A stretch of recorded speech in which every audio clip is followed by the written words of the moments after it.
You are listening to PastThink.com audiobook. Please like and subscribe, thank you. Chapter 46. An awkward person is given an awkward mission. And a faithful maid vows faithfulness unto death.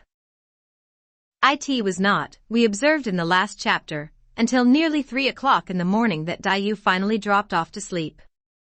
We leave her at this point in our narrative and return to Shifeng, who, it will be remembered, had been summoned on business of an unspecified nature by Lady Xing. When the others had left, Shifeng hurriedly changed into her going-out apparel, got into her carriage, and drove round to the establishment next door. The air of mystery surrounding this summons persisted after her arrival. Lady Xing dismissed the others who had been present, and addressed her daughter-in-law conspiratorially. "The reason I have sent for you is that Sir Shi has entrusted me with a matter of some delicacy, which I hardly know how to go about, and I thought I had better discuss it first with you. He has taken a fancy to Lady Jia's maid Faithful, and wants her for his concubine, and he has given me the job of asking Lady Jia for her. As I see it, there is nothing very unusual in such a request, but I am rather afraid that Lady Jia may refuse, and wondered if you had any bright ideas on how one ought to go about this business." Shifeng put on what she hoped was a disarming smile. "I don't think it's worth trying. I think it would be merely asking for trouble. Without Faithful, Grandma would be completely lost, she'd never consent to give her up. In any case, she's often remarked, in private conversation about Father, that she can't understand why at his age he continues to surround himself with young girls, wasting their young lives, she calls it. She says it's not good for his health, and that he ought to save up his energies for his job, and not fritter them away on drinking all day with his fancy women. You wouldn't derive much pleasure from hearing this sort of thing said to your face, Mother, and I am very sure that Father wouldn't. Yet if you insist on approaching Grandma about this, I'm afraid that that's what will happen. It will be like poking a straw up a tiger's nostril.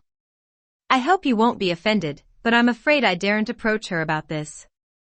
I should only be demonstrating my own powerlessness to help, and making a lot of unpleasantness for myself into the bargain.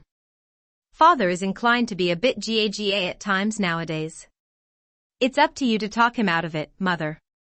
This sort of thing is all very well in a younger man, but in someone of Father's years, with children and grandchildren of his own, it is really too shaming." Lady Xing sniffed. "Lots of men in well-to-do families like ours have troops of concubines. Why should it be so shameful only in our case? Anyway, I don't know what makes you think he'd listen to me, even if I did try to talk him out of it. And even if Lady Jia is so attached to Faithful, she may not find it all that easy to refuse when the person asking is an eldest son with a gray beard who has held a position in the government. Incidentally, I only asked you over here for your opinion. I don't see why you should have to start reading me a lecture. There was never any question of asking you to approach Lady Jia for me. I shall naturally undertake that task myself. And as for complaining that I haven't tried talking Father out of this, obviously you have no conception of what his temper can be like. I did try to dissuade him, but he started hollering at me almost before the words were out of my mouth." Shifeng knew that her mother-in-law was a weak and silly woman, always willing, for the sake of a quiet life, to fall in with her husband's wishes. Apart from pleasing her husband, her principal aim in life was to see how much she could squeeze out of the domestic economy, and divert into her personal savings. Decisions both great and small she left to him, but all household monies passed through her hands, and she saw to it that they suffered a considerable diminution in the process. The reason she gave for this pillage was Jiaxi's extravagance. "I have to economize," she would say, "to make up for what Sir Shi wastes." Among the children and servants of the household there was not one whom she trusted, or whose advice she would listen to. From the tone of what she had just heard, Shifeng knew that her mother-in-law's obstinate streak had been aroused, and that it would now be quite useless to reason with her. She therefore smiled even more disarmingly and promptly changed her tack. "Of course. You are right, Mother.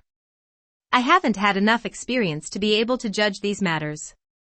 But now I come to think of it, it's only natural that a mother should give what she treasures to her own son.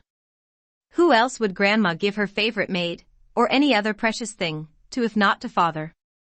One shouldn't believe everything that people say about other people behind their backs. No, I can see that now. I have been too credulous. One has only to think how you and father are with Lien.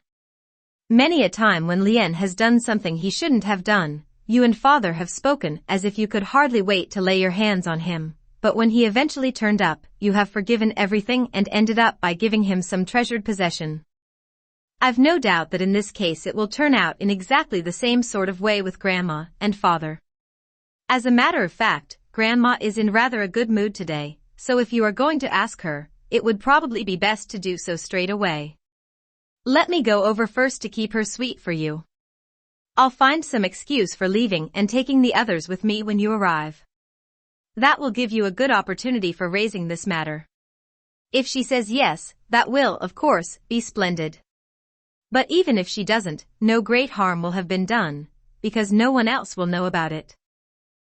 Hearing what she wanted to hear, Lady Xing's good humor returned, and she proceeded to tell Xifeng what she had already decided to do. Actually, my idea is not to mention this to Lady Jia at first. I think I shall begin by having a quiet word with Faithful herself. Though she may be bashful, as long as she doesn't say anything against it when I've explained it all to her, I shall know that as far as she is concerned it is all right. If I talk to Lady Jia then, though she may be unwilling to part with her, she won't be able to get over the fact that Faithful herself is willing to leave. There's no holding someone who has a mind to go, as they say. I think there should be no difficulty. Trust you for sound planning, mother, said Xifeng. That way sounds foolproof. After all, every one of these girls is ambitious, they all want to improve their position, and get on in the world, and it's unthinkable that she should throw away this chance of becoming almost a mistress in order to remain a maid and end up marrying one of the grooms. Exactly, said Lady Xing, that's exactly what I thought. Any of these senior maids would give her ears for a chance like this. Anyway, you go over now, only don't breathe a word of this to anyone else. And I'll follow later on, when I've had my dinner. Xifeng reflected.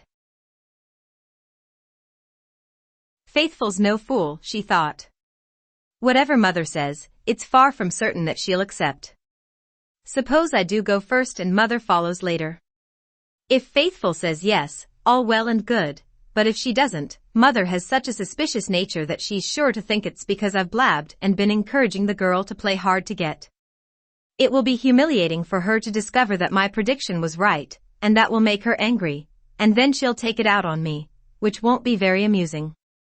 It would be better if we went over together, then, whether Faithful accepts or not, no suspicion can possibly fall on me. Just now as I was on the point of coming over, she said, bringing these reflections to a rapid conclusion, 2 crates of quails arrived from my aunts. I told the servants to fry them, intending to send them over later for your dinner.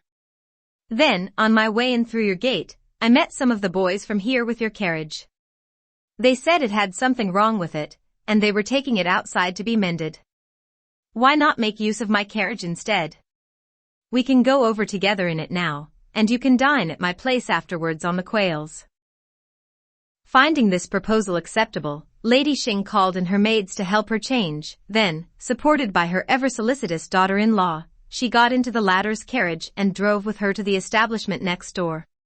On their way Xifeng pointed out that if they arrived at Grandmother Jia's place together, the old lady might notice her outdoor clothes and ask her where she had been. It would be better if you went in there alone, while I slip back to my own place to change, she said. I'll join you later, as soon as I've got into my everyday clothes.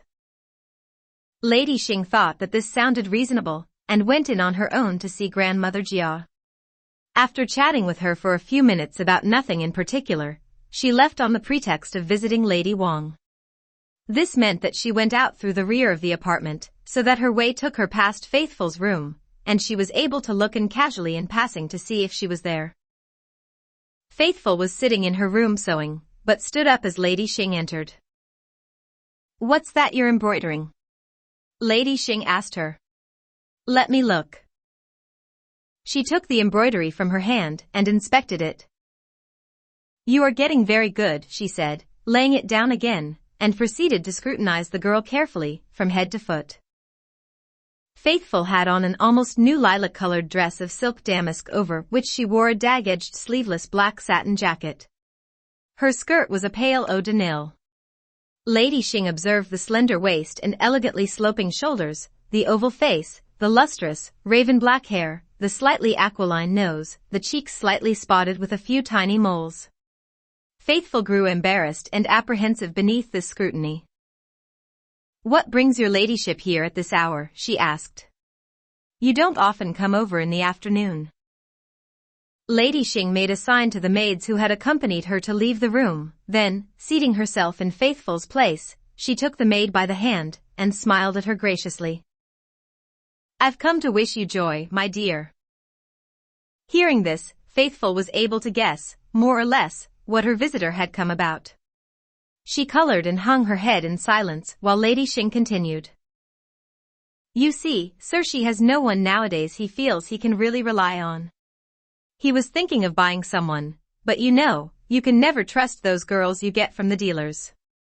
You don't know how clean they are, and often you don't find out what the snags are until it is too late. They seem all right when you buy them, but 2 or 3 days later you find them getting up to the most frightful antics. Well, then he thought he'd pick someone from among our houseborn servants, but he just couldn't seem to find anyone good enough. Either they weren't good-looking enough, or their looks were all right, but their characters wouldn't do, or whatever it was, there was always something wrong with them. Anyway, to cut a long story short, after half a year's careful study, he has finally decided that you are the cream of the cream. In looks, in character, in behavior he finds you perfect, gentle, reliable, in fact, all the things he is looking for in a girl. So he's decided to ask Lady Jia if he can have you for his concubine. Of course, you would get much better treatment than a newly bought girl from outside could expect. In your case we should put your hair back straight away and treat you as a proper chamber wife. You would be auntie to the children and MRS to the maids. In fact, you would have practically the status of a mistress. Now I know you are an ambitious young woman. You know what they say, true gold will find its price. In your case it's proved by the fact that Sir she has taken this fancy to you. Here is a chance of doing all those things you ever set your heart on doing. And if you have any enemies, you will be in a position now to make them look very silly. Now, come along with me and tell her old ladyship all about it." She took Faithful's hand and made as if to go, but Faithful reddened and snatched her hand away. Lady Xing assumed that she did so from bashfulness. "Come," she said, "there's no need to be bashful. You don't have to say anything yourself if you don't want to. Just come with me and let me do the talking." But Faithful still hung her head, and did not move. "Surely," said Lady Xing, when it became evident that Faithful was determined not to accompany her, "surely you can't mean to refuse this offer? I must say, you'll be a very silly girl if you do. What, throw away the chance of becoming a lady in order to go on being a maid? If you do, then in 2 or 3 years' time, when they marry you off, it will only be to one of the boys you know. You'll still be a slave just the same.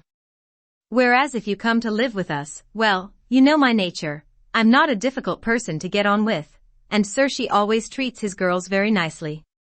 And after you've been with him for a year or 2, if you can bear him a child, you'll be on the same level as me. Everyone in the household will have to jump to it when you give them orders.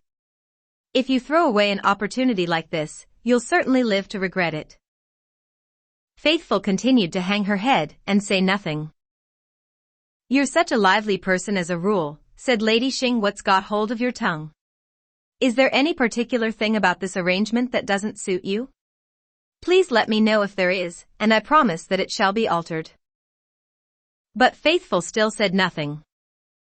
"Oh, I know what it is," said Lady Xing. "I expect you've got parents, and don't like to say anything until you've heard from them." "Why yes, very right and proper. I shall get in touch with your parents, and no doubt you will be hearing from them in due course. Then anything you want to say, you will be able to say to them." With that she left, and went round to Xifeng's apartment. Xifeng had long since changed back into her ordinary clothes.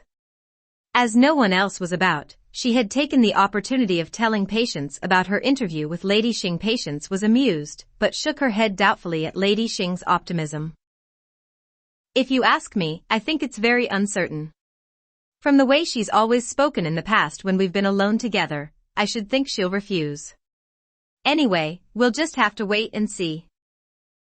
Lady Xing is sure to come here afterwards to talk about what happened, said Shifeng.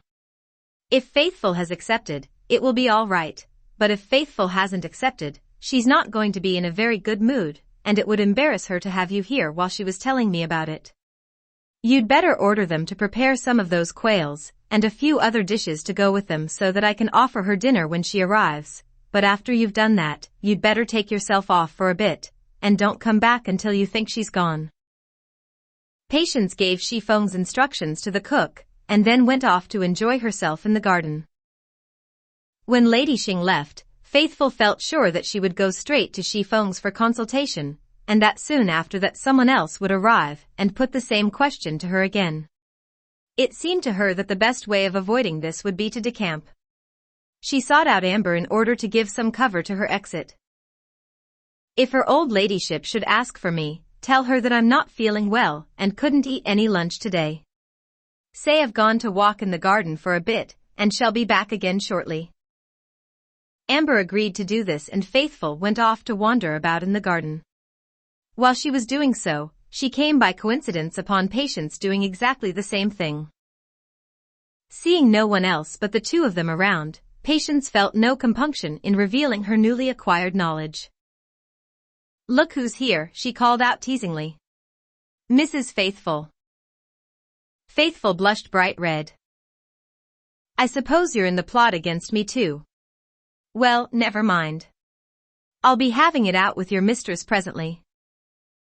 Patience could see that Faithful was really angry and regretted her foolish jibe.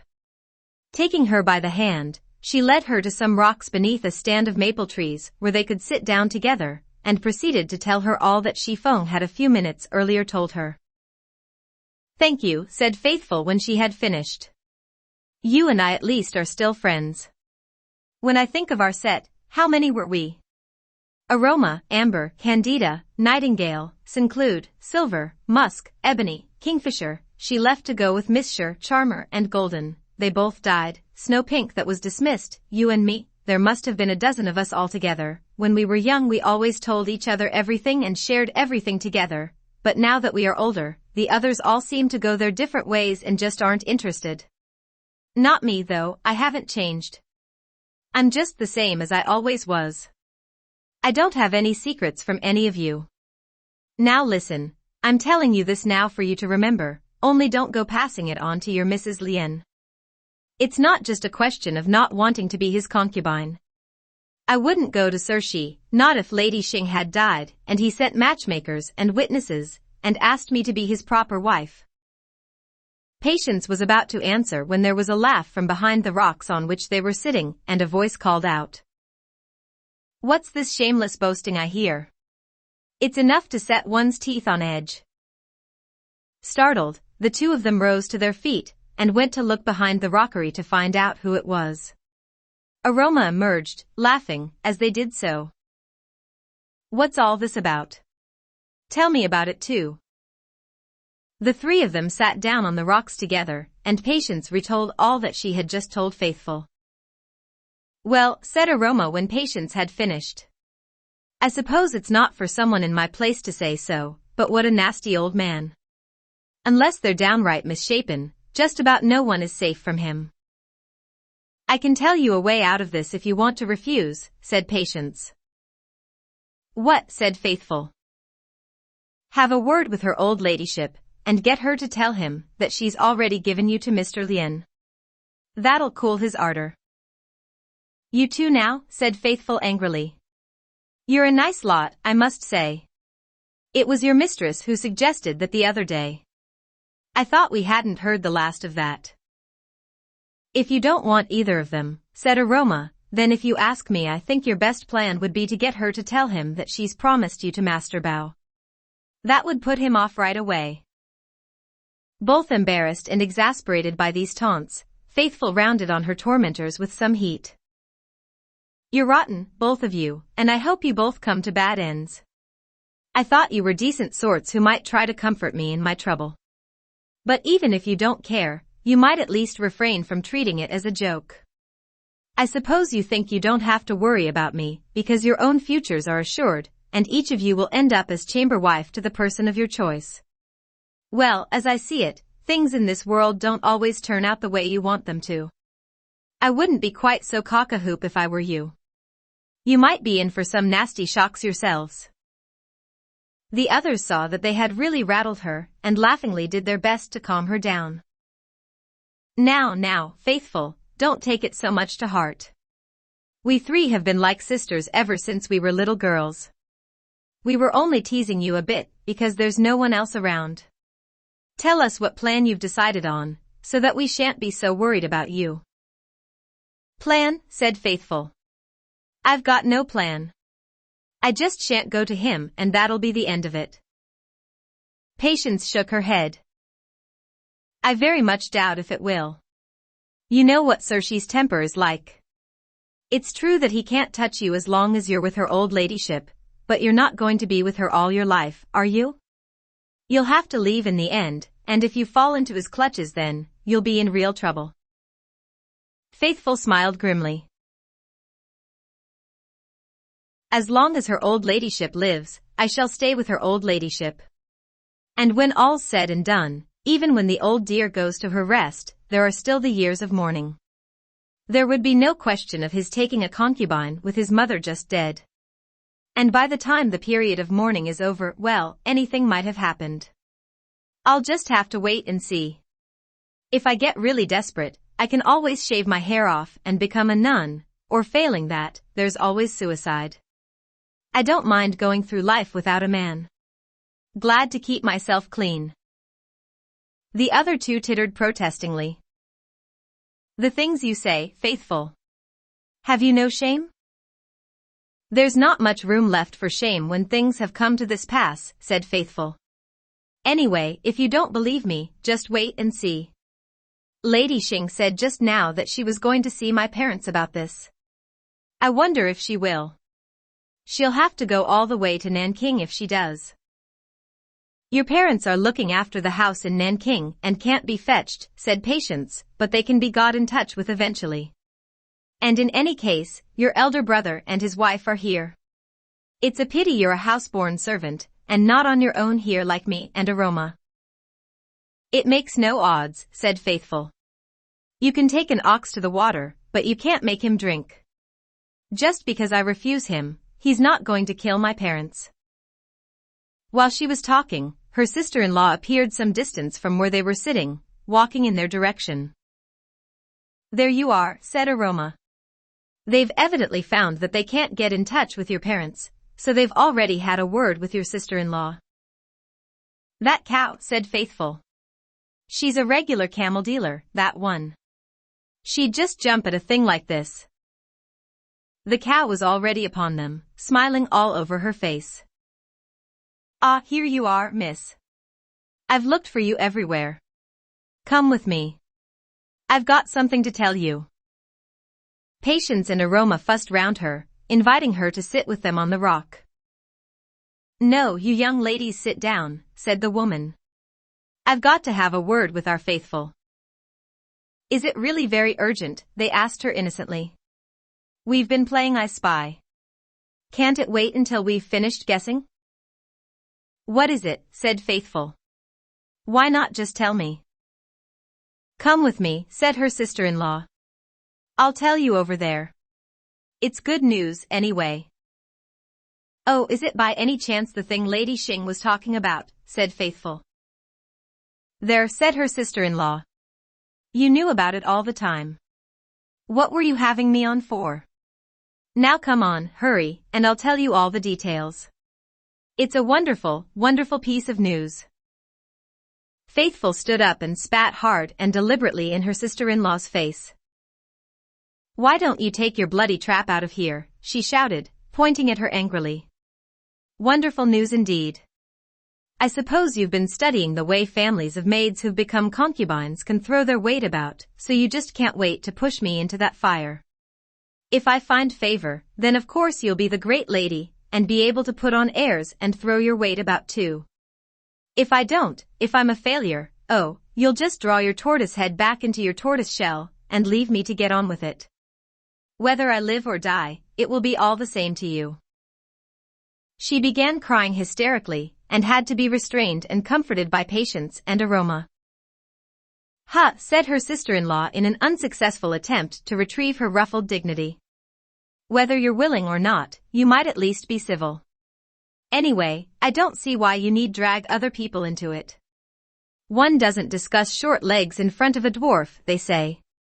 I make no comment on the nasty things you said about me, but what about these young ladies? They've done nothing to provoke you. This talk about concubines is not very nice for them." "Oh no," said the two young ladies in question. "She wasn't referring to us when she said that. It's you who are dragging in other people. What makes you think that either of us has been chosen as a concubine? By whom? Even if we had been, neither of us has any family in this household to throw their weight about, so she can say what she likes on the subject. There's no occasion for us to get worked up about it." "It's because I made her look silly," said Faithful. "She's trying to cover up by setting you two against me. Fortunately you are too intelligent to be taken in. I lost my temper just now, and I'm afraid I didn't choose my words very carefully." She evidently thought she could take advantage of that.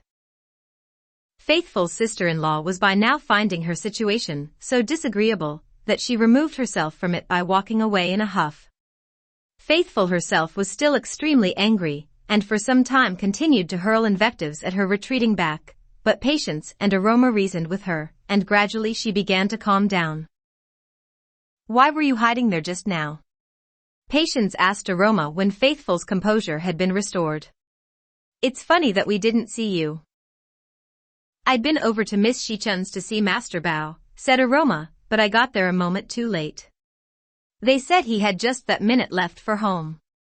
I couldn't understand why in that case I hadn't run into him on the way, so I thought perhaps he might have gone to Miss Lin's, but just as I was going there to look for him, I met one of Miss Lin's people who said that he wasn't with her, so I began wondering if he might have gone out of the garden altogether. Then just at that moment you came along from the direction I was looking in, so I slipped behind a tree and hid.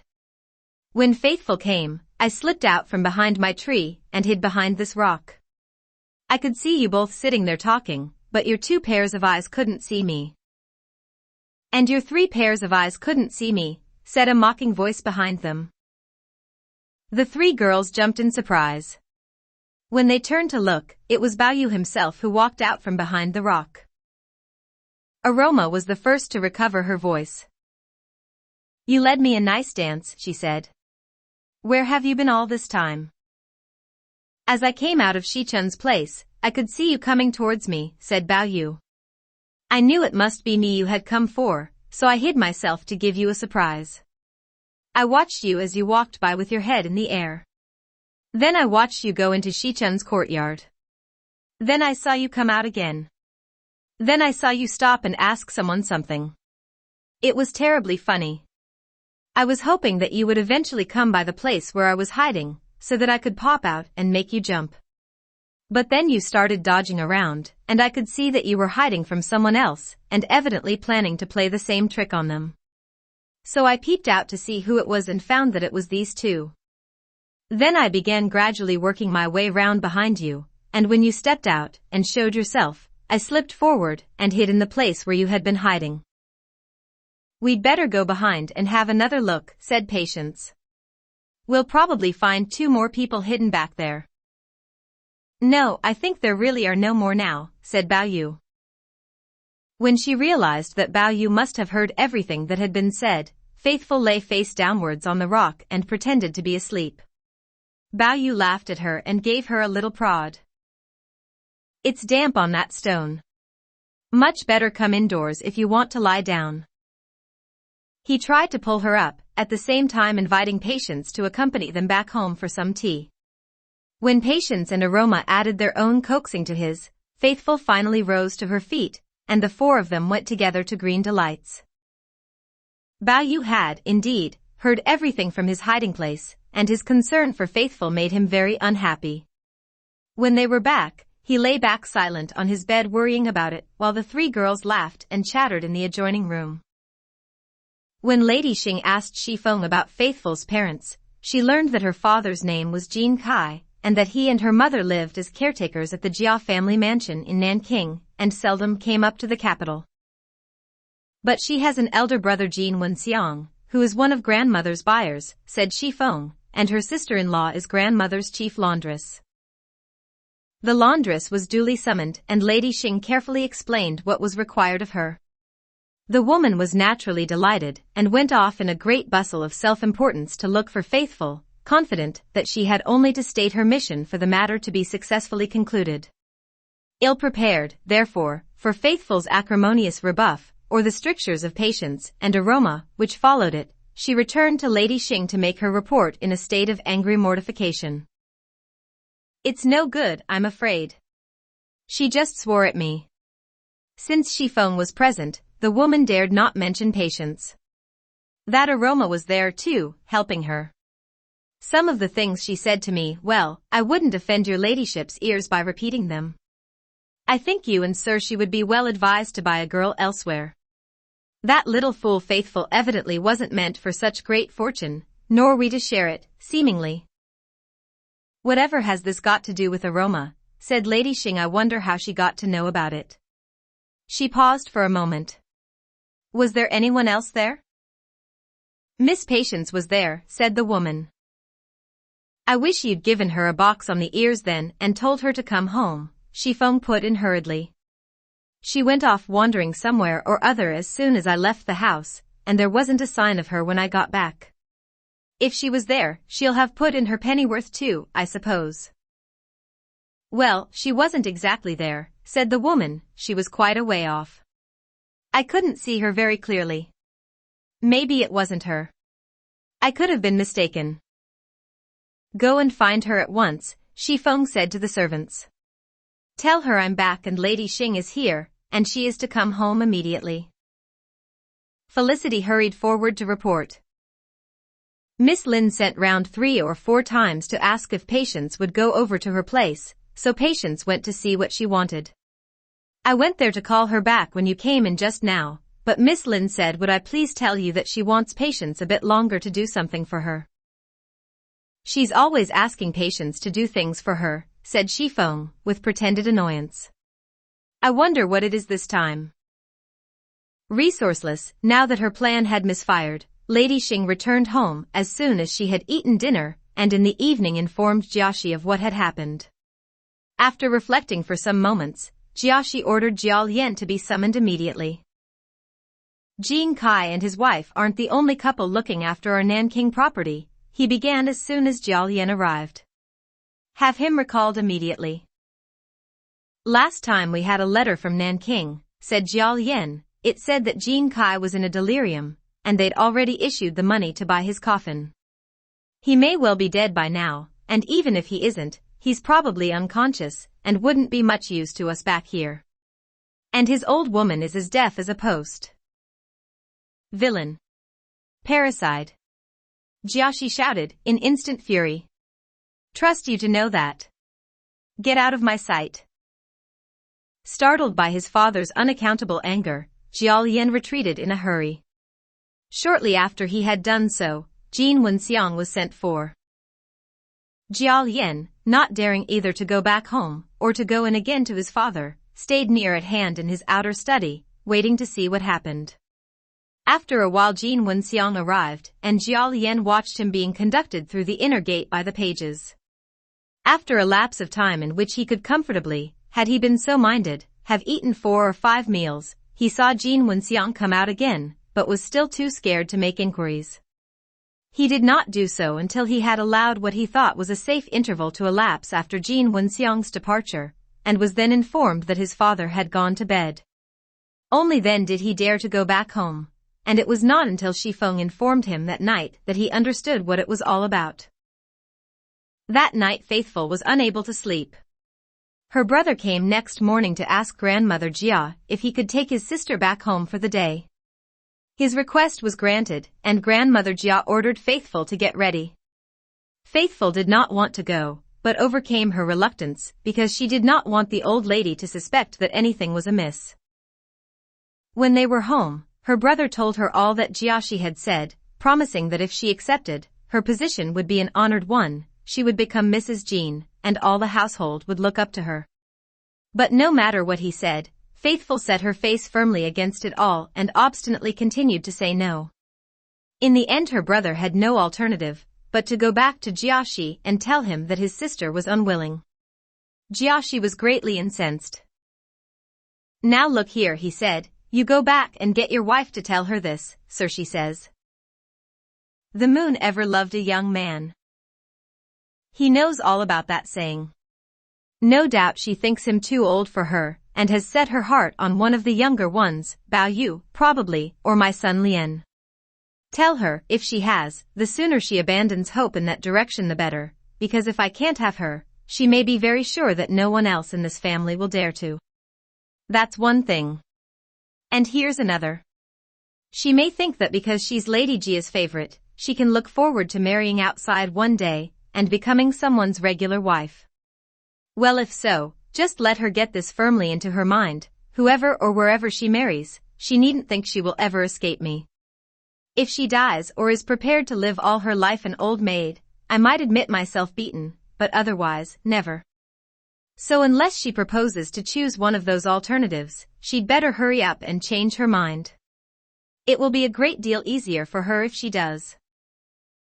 Each sentence of the above had been punctuated by a nervous yes sir from Jean Wenxiang. Jiaxi continued. Now don't think you can fool me over this in the hope of getting better terms. Tomorrow I shall send Lady Xing over to have a word with Faithful herself. If Faithful still refuses after your wife has spoken to her, then that is no fault of yours and I shan't hold it against you. But woe betide you if when Lady Xing talks to her she finds that she is willing. After a good many more yesers Jean Wenxiang withdrew and went back home. When he got back, he did not even wait to transmit Jiaxi's message through his wife, but went straight in and told it all to Faithful himself. It made Faithful so angry that for some time afterwards she was unable to speak. Finally, after some inward calculation, she answered him as follows. Even if I am willing, you'll have to take me back first, so that I can have a word about it with her old ladyship. Supposing this to mean that she had changed her mind, her brother and his wife were overjoyed, and the latter at once undertook to go with her to see Grandmother Jia. It so happened that when they arrived, Lady Wang, Aunt Shui, Li Wan, Shifeng, Bao Yu and the girls, and some of the senior stewardesses from outside were all there with the old lady sharing a joke. Faithful led her sister-in-law through their midst, knelt down at her mistress's feet, and with tears streaming down her face, proceeded to tell her what Lady Xing had said to her the day before, what her sister-in-law had said to her in the garden, and what her elder brother had told her that morning. When I refused, sir, she said it was because I fancied Master Bao, or else because I was saving myself to marry someone outside. He said that even if I were to fly to the world's end, I should never as long as I live escape out of his clutches. Sooner or later he'd have his revenge. But I've made my mind up, and I'm telling your ladyship here, in front of all these witnesses. I don't care whether it's Master Bao or Prince Bao or the Emperor Bao, I don't ever want to marry anyone. Even if your ladyship herself were to try and force me to, I'd rather cut my own throat than marry. I'll serve your ladyship until you leave this world for the next one, and when that day comes, I shan't go back to my brother and his wife. I shall either take my own life, or I shall cut my hair off and become a nun. And in case anyone should think I don't really mean this, and am only saying it to get myself out of a corner, I call on heaven and earth, and all the gods, and the sun and moon to be my witness. If I don't honestly and sincerely mean every word I say, may I be struck with a quinsy this very moment, and matter burst out of my mouth. She had hidden a pair of scissors up her sleeve before she came, and as she uttered this oath, she undid her hair with her left hand, and began hacking away at it with the scissors in her right. The servants rushed forward to stop her, but before they could lay hands on her, she had already cut off a large hank. It was fortunate that her hair was so thick and strong. Observing with relief that she had not succeeded in cutting through all of it, the servants wound up what remained and refastened it on her head. By the time Faithful had finished speaking, Grandmother Jia was trembling all over with rage. I have only this one girl left that I can rely on, she said, speaking half to herself, and now they are plotting to take her away from me. As she looked at those standing around her, her eye fastened upon Lady Wang. You deceive me, all of you. You who are outwardly so dutiful, you are secretly plotting against me like all the rest. Whenever I have any good thing you come and ask me for it. All my best people you take away from me. Now I have only this one poor girl left to me, and because you see that I am nice to her, it infuriates you, you can't bear it. And now you've found this means of getting her away from me, so that you can have me at your mercy. Lady Wang had risen to her feet as soon as Grandmother Jia addressed her, but dared not defend herself. Aunt Shui could not very well intervene, when the object of these strictures was her elder sister, and Li Wan had hustled her young charges from the room at the first hint of impropriety when Faithful began her complaint.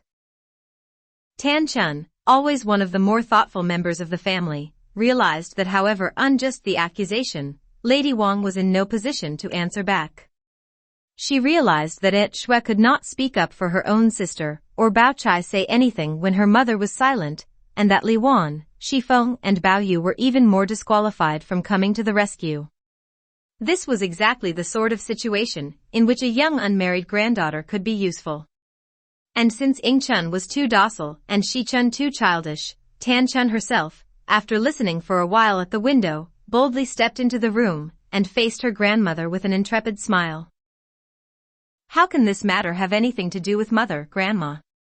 Can you think of any reason why a younger brother's wife should be consulted about her brother-in-law's private business? Grandmother Jia was at once all smiles. Of course not, my dear. I am a silly old woman. Mrs. Shui, you must try not to laugh at me. Your sister is a most dutiful daughter-in-law, not like she's wife, who is so scared of her husband that she has no time for me, beyond what she does for form's sake.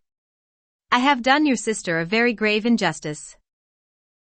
Aunt Shui murmured something in reply, afterwards adding, as a politeness. The younger son's wife is often the more favored one. Perhaps you are biased, Lady Jia. No, said Grandmother Jia firmly, I am not biased. Bao Yu, she said, turning to her grandson, why didn't you speak up when I falsely accused your mother? How could you stand by like that and watch her being treated unjustly? How could I take Mother's side against uncle and aunt, said Bao Yu. Obviously someone was to blame, but if it wasn't Mother, who was I to say that it was? I could hardly have said that it was me. Somehow I don't think you would have believed me. Grandmother Jia laughed. Yes, I suppose you are right. Go and kneel down to your mother, then, Bao Yu.